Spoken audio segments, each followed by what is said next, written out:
Hello everybody and welcome back to the channel. My name is Alan and welcome back to the Modelfarm series. It's been a while since we've done the video as I've been busy putting it back together after the Shearfest 25 and the June Bank Holiday weekend.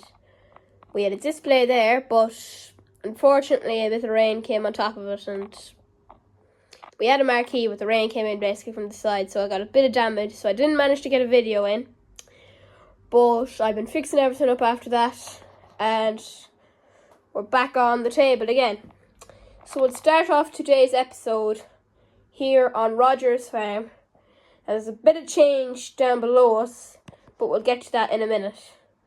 So we'll start off here at the cattle shed as usual. The 7600 is great to see it out with the New Holland 377 there on the back. It looks quite the part. They look fairly well together. There's a few straw bales in the back of the shed there, and there is the diet feeder. The Land Rover's parked up there beside the 7600, and the reason it's here in the yard is because he's going doing a bit of hay after a while.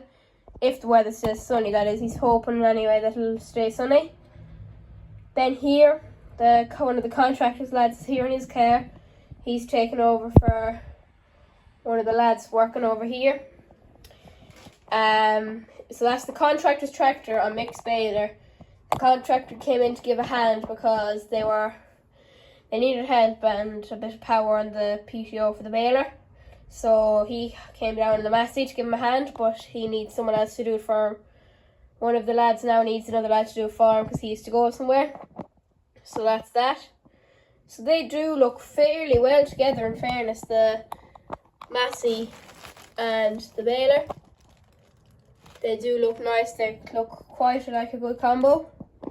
And then we have the JCB here. Looking well there with the bale handler. He's picking up a bale to bring over to the wrapper. We have the David Brown 1210 here on the old wrapper, and he's just tipping a bale there, and the bale handlers are picking them up. On the 9566L, looks fairly well together now. The Fleming bale handlers and the 9566L look like a good combo together. They look fairly well together now, in fairness to the do. And then he's bringing them back here to the yard. And then the road sweeper is left here because that was on the Massey when he came up. Mick had the baler up here. He dropped it up to here to Roger. And then Roger's new wife Williams is parked up there. He got that the last day. Triple axle, so she is a big enough trailer, so he has to use 7600 to pull that. And then here's the contractor here now, with the 4450 and a new rake for the back of the tractor. They look very well together, in fairness.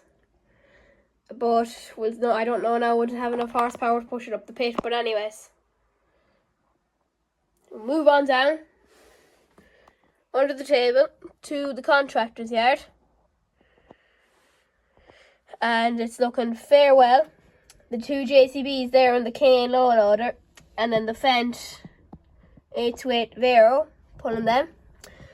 As I said at the start of the series, if you go back to episode 1, I said that I would have a hedge and maybe some more realistic things coming along as we get through the series, and that's there now. It's for a bit more realism. And then there's not much happening in the yard apart from the TW20 is there on the NC dump trailer getting ready to go. The Jeep, the hedge cutter is parked up. There was they were pumping water into a potato field the last day, so that's why the Valtra is there with the tanker. And then we'll move out basically onto the kind of road now. Now the JCB 4220 is making an appearance again, pulling out of the field with the cane trailer behind it, and they actually don't look bad together now, in fairness, because I know it's kind of unrealistic to have the green fast track, but I needed something for it, so in fairness it doesn't look bad together now. Now we're moving to where there's big change, very big change here now.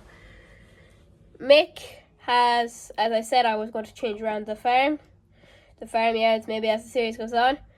So Mick has done up his farmyard a bit, and he's took apart the parts of the stable to make it into a shed that he can back tractors into. Basically, that's his new yard. And he's divided it into two, and as you can see there, he's put this for sale. So it'll be a mystery: will anyone buy it, or will it not be sold? And if it is bought, who will go in there? Hopefully we'll find out as we go on into the series. Then we have the Valtra. If we want to go back into mix, yeah, we've got the Valtra T191 parked up there. She's broken down at the moment. She does look a bit sad parked in there. Basically, the yard is empty machinery wise, because the plough, the spare wheels of the 7600, horse box and the trailer are left there. That's basically it. There's no tractors. They're all up in Mick's yard. So that is basically the change to the model farm. Big change there. And that's pretty much today's episode. So thanks for watching, lads, and hopefully we'll see you in the next one. Thanks for watching.